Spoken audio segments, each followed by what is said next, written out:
Hello दोस्तों, नमस्कार। मैं भी एक आप सभी का बहुत बहुत स्वागत करता हूं आज के एक और नए क्लास में। तो आप सब कैसे हैं? उम्मीद करता हूं आप सब अच्छे होंगे, स्वस्थ होंगे और आप सभी की आरआरबी ग्रुप डी एग्जाम 2025 की तैयारी बहुत ही शानदार तरीके से चल रही होगी। तो साथियों, आज की इस क्लास में ग्रुप डी एग्जाम के लिए हम लोग जीके साइंस का प्रैक्टिस सेट को डिस्कस करेंगे। तो जैसा कि आप सभी को मालूम है कि ग्रुप डी के पेपर में जो जीके साइंस के क्वेश्चन पूछे जाएंगे, पूरे 45 क्वेश्चन पूछे जाएंगे। लेकिन दोस्त, आज की इस क्लास में हम लोग पूरे 50 क्वेश्चन को डिस्कस करेंगे, वो भी रेलवे के नए पैटर्न पे। और आप सभी का जो सही करने का टारगेट रहेगा वो 35 क्वेश्चन रहने वाले हैं। तो साथ ही इस क्लास के पूरे 50 क्वेश्चन को आप हल करिएगा, लगभग उनमें से 35 क्वेश्चन को सही करिएगा। इसलिए दोस्त, आप कॉपी पेन लेकर साथ में बैठिए। जो क्वेश्चन आपका सही होता है तो उसको आप राइट लगाइए, जो क्वेश्चन आपका गलत होता है तो आप क्रॉस का साइन लगाइए। इससे आपको आइडिया मिलेगा और इससे आप क्लास का एनालिसिस भी कर लेंगे कि हम लोग आज की इस क्लास से कितना स्कोर कर पाए, आप सभी का 50 क्वेश्चन में से कितना स्कोर रहा, ये आपको मालूम हो जाएगा। तो यहां पे आप नोट में पढ़ सकते हैं कि रेलवे द्वारा बनाया गया प्रश्न होने वाला है। पूरे ओरिजिनल रेलवे के ही सवाल इस क्लास में डिस्कस करेंगे। ओके मेरे दोस्त, तो चलिए बिना टाइम वेस्ट करते हुए इस क्लास को स्टार्ट कर लेते हैं। तो एक क्लास सुबह 8 बजे, एक दोपहर 12 बजे और एक शाम 6:30 पर, ये डेली क्लास की टाइमिंग होती है। तो दोस्त मेरे, लास्ट में आप लोग अपना स्कोर जरूर करिएगा। हर एक टॉपिक से आपको सवाल मिलेगा, ठीक है। तो चलिए आज का पहला प्रश्न का राइट आंसर दीजिए। राज्यसभा का पीठासीन अधिकारी कौन होता है? राज्यसभा का पीठासीन अधिकारी कौन होता है? तो याद रखिएगा दोस्त मेरे, उपराष्ट्रपति साहब होते हैं। तो पहले का ऑप्शन यहां से बिल्कुल राइट आंसर हो जाएंगे।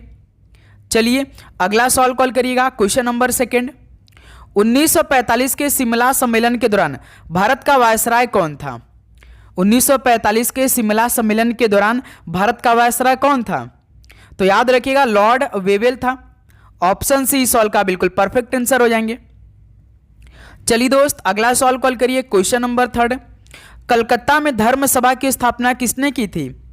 कलकत्ता में धर्म सभा की स्थापना हुई थी, लेकिन किसके द्वारा हुई थी? तो सर जी राधाकांत देव के द्वारा। बी ऑप्शन यहां से बिल्कुल परफेक्ट आंसर हो जाएंगे। चलिए अगला सवाल कॉल करिएगा। क्वेश्चन नंबर 4 को, bye, leg bye, no ball, ये शब्द किस खेल से संबंधित है?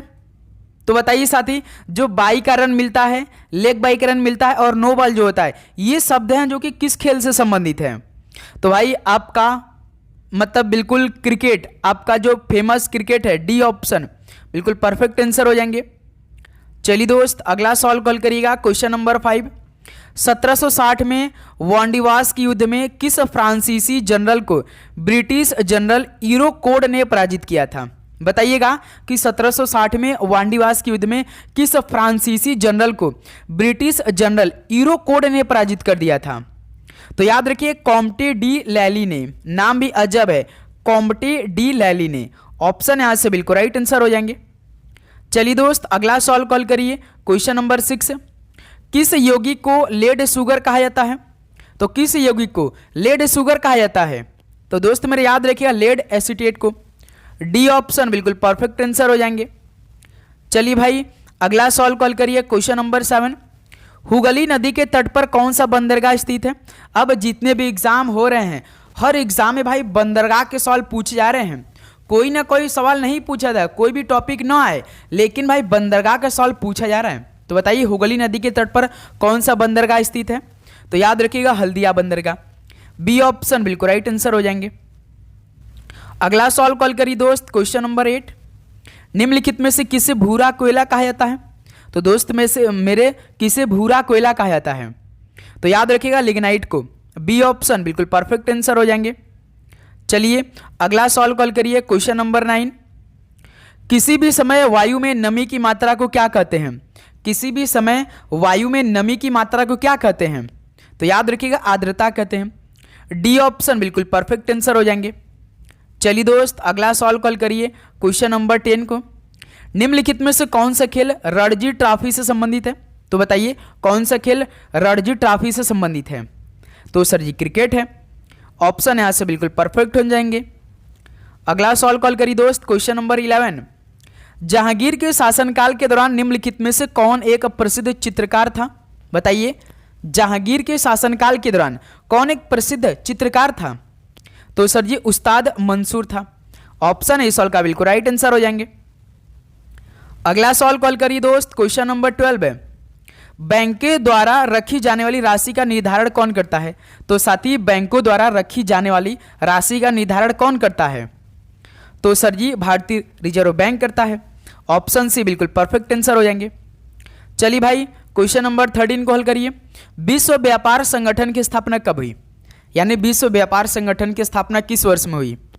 तो दोस्त मेरे याद रखिए 1995 में। ऑप्शन सी बिल्कुल राइट आंसर हो जाएंगे। अगला सवाल कॉल करिए, क्वेश्चन नंबर 14, भारत का वास्तविक कार्यकारी सचिव कौन है?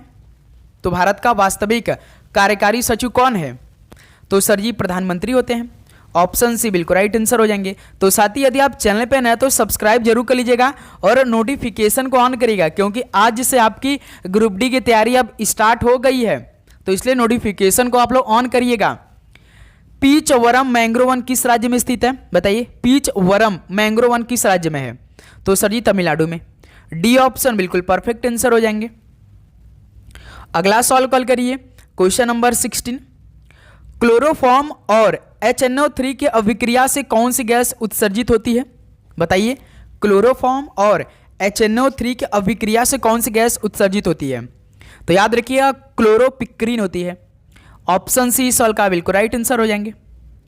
चलिए दोस्त अगला सवाल कॉल करिए, क्वेश्चन नंबर 17, भारतीय राष्ट्रीय कांग्रेस के वार्षिक अधिवेशन की अध्यक्षता करने वाली पहली महिला कौन थी? बताइए भाई, भारतीय राष्ट्रीय कांग्रेस के वार्षिक अधिवेशन की अध्यक्षता करने वाली पहली महिला कौन थी? तो सर जी सरोजनी नायडू थी। ऑप्शन है यहाँ से राइट आंसर हो जाएंगे। चलिए दोस्त अगला सवाल कॉल करिएगा, क्वेश्चन नंबर 18, पुष्पों का मादा प्रजनन अंग कौन सा है? पुष्पों का मादा प्रजनन अंग कौन सा है? तो सर जी ये तो स्त्री केसर कहलाता है। बी ऑप्शन बिल्कुल राइट आंसर हो जाएंगे। अगला सवाल कॉल करिए दोस्त, क्वेश्चन नंबर 19, कपाल तंत्रिका का उद्गम क्या है? कपाल तंत्रिका का उद्गम क्या है? तो याद रखिए मस्तिष्क है। डी ऑप्शन बिल्कुल परफेक्ट आंसर हो जाएंगे। चलिए दोस्त मेरे अगला सवाल कॉल करिए, क्वेश्चन नंबर 20, भारत की प्रथम पंचवर्षीय योजना की अवधि क्या थी? बताइए, भारत की पहली पंचवर्षीय योजना का टाइम पीरियड तो हमने आपको कितनी बार बताया? 1951 में स्टार्ट हुआ था, 56 में चला था। ऑप्शन यहाँ से बिल्कुल राइट आंसर हो जाएंगे। चलिए दोस्त क्वेश्चन नंबर 21 को हल करिए, प्रसिद्ध चंदेरी साड़ी मूलतः ये किस राज्य में बनाई जाती है? बताइए, प्रसिद्ध चंदेरी साड़ी मूलतः किस राज्य में बनाई जाती है? तो याद रखिएगा मध्य प्रदेश में। डी ऑप्शन बिल्कुल राइट आंसर हो जाएंगे। अगला सवाल कॉल करिए दोस्त मेरे, क्वेश्चन नंबर 22 को, नीति आयोग की स्थापना कब की गई थी? तो सर योजना आयोग की स्थापना तो 1950 में हुई थी। जैसे ही 2015 आया तो योजना आयोग की जगह कौन आयोग ने इसका स्थान लिया था? तो सर ये नीति आयोग। यानी मेरे दोस्त 1 जनवरी 2015 को नीति आयोग की स्थापना हुई थी। आपसे पूछेगा किस आयोग की जगह नीति आयोग ने अपना स्थान लिया? तो योजना आयोग की जगह। ठीक है मेरे दोस्त, तो याद रखिएगा इस सवाल का ऑप्शन सी राइट हो रहे हैं। क्वेश्चन नंबर 23 कॉल करिए, निम्नलिखित में से कौन कोरिया की पारंपरिक मार्शल आर्ट है? कोरिया की पारंपरिक मार्शल आर्ट कौन सी है? तो ताइक्वांडो है। ऑप्शन यहाँ से बिल्कुल परफेक्ट आंसर हो जाएंगे। अगला सवाल कॉल करिए दोस्त, क्वेश्चन नंबर 24, निम्नलिखित में से कौन सा खेल समूह में नहीं खेला जाता है? तो इनमें से कौन सा खेल समूह में नहीं खेला जाता है? जैसे क्रिकेट खेला जाता है, फुटबॉल भी समूह में खेला जाता है, बास्केटबॉल, लेकिन भारोत्तोलन जो होता है ये समूह में नहीं खेला जाता है। तो ऑप्शन है राइट आंसर हो जाएंगे। चलिए दोस्त मेरे अगला सवाल कॉल करिए, क्वेश्चन नंबर 25 को, निम्नलिखित में से किस राज्य में सड़कों का घनत्व तो सबसे कम है? बताइए भाई, किस राज्य में सड़कों का जो घनत्व यानी डेंसिटी वो सबसे कम है? किस राज्य में ऐसा है? तो सर जी जम्मू और कश्मीर में। ऑप्शन है यहाँ से राइट आंसर हो जाएंगे। ओके, चलिए अगला सवाल कॉल करिए दोस्त, क्वेश्चन नंबर 26, कंदरिया महादेव मंदिर निम्नलिखित में से किस स्थापत्य शैली का उदाहरण है? बताइए, कंदरिया महादेव मंदिर ये किस स्थापत्य शैली का एग्जाम्पल है? तो सर जी नागर शैली का एग्जाम्पल है। डी ऑप्शन बिल्कुल राइट आंसर हो जाएंगे। चलिए दोस्त मेरे क्वेश्चन नंबर 27 को हल करिए, निम्नलिखित में से किस भारतीय राज्य में अगस्तमाला बायोस्फीयर रिजर्व स्थित है? तो किस भारतीय राज्य में अगस्तमाला बायोस्फीयर रिजर्व स्थित है? तो याद रखिएगा केरल राज्य में। बी ऑप्शन बिल्कुल राइट आंसर हो जाएंगे। चलिए दोस्त मेरे क्वेश्चन नंबर 28 को हल करिए, निम्नलिखित में से कौन सा गीत मोहम्मद इकबाल द्वारा लिखा गया था? तो कौन सा गीत मोहम्मद इकबाल द्वारा लिखा गया था? तो याद रखिए सारे जहां से अच्छा, ऑप्शन यहां से बिल्कुल राइट आंसर हो जाएंगे। चलिए दोस्त, क्वेश्चन नंबर 29, लोकसभा के प्रथम अध्यक्ष कौन थे? लोकसभा के पहले अध्यक्ष कौन थे? तो याद रखिए जीबी मावलंकर, यानी उनका पूरा नाम गणेश वासुदेव मावलंकर थे, जो लोकसभा के पहले अध्यक्ष थे। डी ऑप्शन बिल्कुल राइट आंसर हो जाएंगे। ओके, तो दोस्त लास्ट में इसको जरूर करिएगा, और आप चैनल पे नए तो सब्सक्राइब करने के बाद नोटिफिकेशन को ऑन करिएगा। कौन सा महासागर खंड प्रशांत महासागर का हिस्सा है? तो कौन सा महासागर खंड प्रशांत महासागर का हिस्सा है? तो याद रखिए कैलिफोर्निया खंड है। डी ऑप्शन बिल्कुल राइट आंसर हो जाएंगे। चलिए दोस्त, क्वेश्चन नंबर 31 को हल करिए। स्वायत्त जिलों के गठन और पुनर्गठन की शक्ति किसके पास है? स्वायत्त जिलों के गठन और पुनर्गठन की शक्ति किसके पास है? तो राज्यपाल के पास होती है। ऑप्शन सी बिल्कुल राइट आंसर हो जाएंगे। ओके, क्वेश्चन नंबर 32 को हल करिए। विक्टोरिया मेमोरियल किस महाद्वीप में स्थित है? विक्टोरिया मेमोरियल ये किस महाद्वीप में स्थित है? तो याद रखिए अफ्रीका महाद्वीप में स्थित है Victoria Memorial. Option C right answer हो जाएंगे। ओके, क्वेश्चन नंबर 33 को हल करिए। तो पौधों में रंध्रों के खुलने और बंद होने के लिए कौन सा अंग जिम्मेदार है? पौधों में रंध्रों के खुलने और बंद होने के लिए कौन सा अंग जिम्मेदार होता है? तो याद रखिए सुरक्षा कोशिकाएं। बी ऑप्शन यहां से बिल्कुल राइट आंसर हो जाएंगे। ओके, चलिए क्वेश्चन नंबर 34 कॉल करिए।